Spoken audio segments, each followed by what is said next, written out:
అటల్ బిహారీ వాజ్పేయి గారి 101 జయంతి సందర్భంగా ఈరోజు దేశవ్యాప్తంగా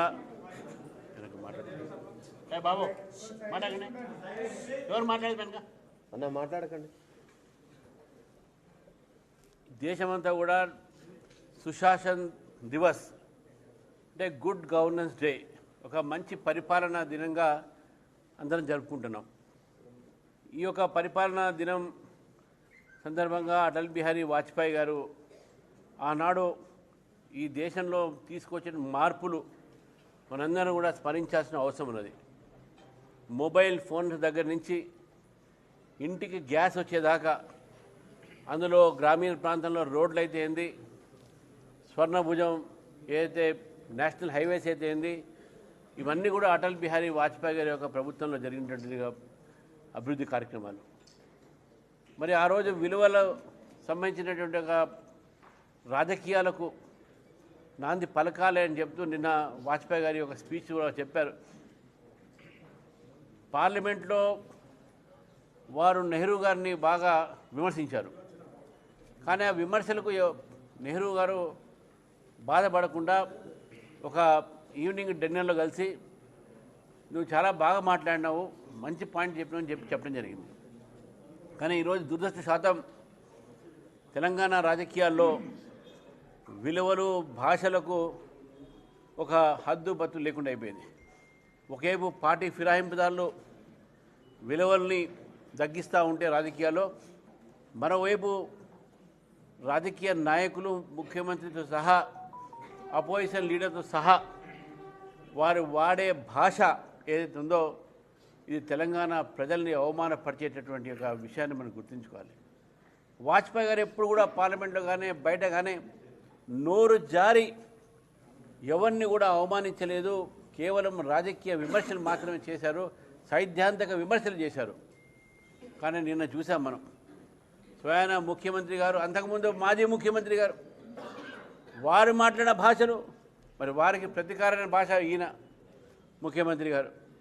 అంటే తెలంగాణలో రాబోయేటటువంటి తరము ఏ భాష నేర్చుకోవాలి, ఏ రాజకీయాలు నేర్చుకోవాలి, ఒక్కసారి ఈ రాజకీయ పార్టీలు ఆలోచించాల్సిన అవసరం ఉంది. అందుకే ఈరోజు దేశం యువతకు అటల్ బిహారీ వాజ్పేయి గారే వారికి ఆదర్శ పురుషులుగా ఉండాలి.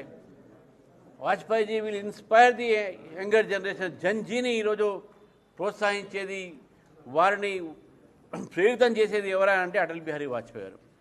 మరి ఒక కవిగా, ఒక మంచి అడ్మినిస్ట్రేటర్గా, ఒక మంచి రాజకీయ నాయకుడిగా అటువంటి వ్యక్తిత్వం రాజకీయ నాయకులు ఉండాలి అనేటటువంటి ఆలోచన అందరికీ ఉండాలి. కానీ బూతులో ఒక పంచాంగంతో, బూతులో ఒక రాజకీయాలతో, ఒక అర్థం లేని ఒక విమర్శలతో, ఇవన్నీ కూడా మన తెలంగాణకు మంచిది కాదని చెప్పేసి కూడా ఈ సందర్భంగా గుడ్ గవర్నెన్స్ డే సందర్భంగా నేను ఈ యొక్క ప్రజలకు తెలియజేస్తూ, మరి గుడ్ గవర్నెన్స్ డే ఉంది కాబట్టి రెండు రాజకీయ పార్టీలు కూడా ఈరోజు మన రాష్ట్ర ఖజానాల్ని ధారావత్వం ఎవరు చేశారో మనకే తెలియదు, కానీ ఖజానా మాత్రం ఖాళీ చేశారు. ఒక రాజకీయ పార్టీ గతంలో పరిపాలించేటటువంటి 10 సంవత్సరాలు ఒక ధనిక రాష్ట్రాన్ని అప్పుల రాష్ట్రంగా మార్చి, ఇప్పుడు ఉన్నటువంటి ఒక అప్పుల రాష్ట్రాన్ని ఇప్పుడున్న ప్రభుత్వము వారు భిక్షమడిగేలానే చేస్తున్నారు. భిక్షాదేహి అని చెప్పి మాట చేస్తూ ఉన్నారు. కేవలం ఒక డిజిటల్ ఒక అడ్వర్టైజ్మెంట్లకు, లేకుంటే ఒక ఆర్టిఫిషియల్ ఇంటెలిజెన్స్ మీద మాట్లాడి దానిపైన డిపెండ్ అయ్యి ఒక మనకు సినిమాలు చూపెట్టి డెవలప్మెంట్ మాత్రం ఎక్కడ లేదు. తెలంగాణ రైజింగ్ అన్నారు, మనకి ఎక్కడ ఏ కంపెనీ వచ్చినా మనకే తెలియదు. దావోస్తో పోయారు, అక్కడి నుంచి ఏం వచ్చినా మనకు తెలియదు. ఏం పెట్టుబడులు వచ్చిందో తెలియదు, ఎంతమందికి ఉద్యోగాలు వస్తుందో తెలియదు, రైతులకు ఏమవుతుందో తెలియదు. రైతులు కూడా ఈరోజు ఏదైనా ఎరువులు కానీ సబ్సిడీలు దొరుకుతున్నాయంటే అది కేవలం భారతీయ జనతా పార్టీ ప్రభుత్వం కాబట్టి దొరుకుతా ఉన్నాయి, కేంద్ర ప్రభుత్వం దొరుకుతా ఉన్నాయి. రైతులకు ఇన్వెస్ట్మెంట్ సపోర్ట్ దొరుకుతుంది అంటే 6,000 రూపాయలు, అది కేవలం భారతీయ జనతా పార్టీ ప్రభుత్వం ఎక్కడ కూడా తప్పకుండా వాళ్ళకి ఇస్తూ ఉన్నారు. 5 కిలోల బియ్యము ఉచితంగా ఈరోజు పేద ప్రజలకు దొరుకుతుందంటే నరేంద్ర మోదీ గారు ప్రభుత్వం ఇస్తుంది. కాబట్టి ఆ సుపరిపాలన అటల్ బిహారీ వాజ్పేయి గారి సమయంలో ఈరోజు దాన్ని నరేంద్ర మోదీ గారు కొనసాగిస్తూ ఉన్నారు.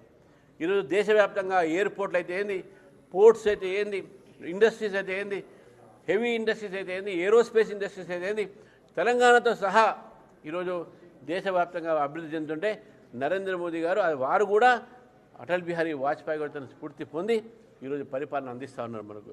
కాబట్టి ఈ సందర్భంగా తెలంగాణ ప్రజలకు సుశాసన దివస్ సందర్భంగా అటల్ బిహారీ వాజ్పేయి గారి 101 జయంతి సందర్భంగా నేను వారికి శుభాకాంక్షలు తెలియజేస్తాను. అజాత శత్రు అటల్ బిహారీ వాజ్పేయి, భారత రత్న అటల్ బిహారీ వాజ్పేయి.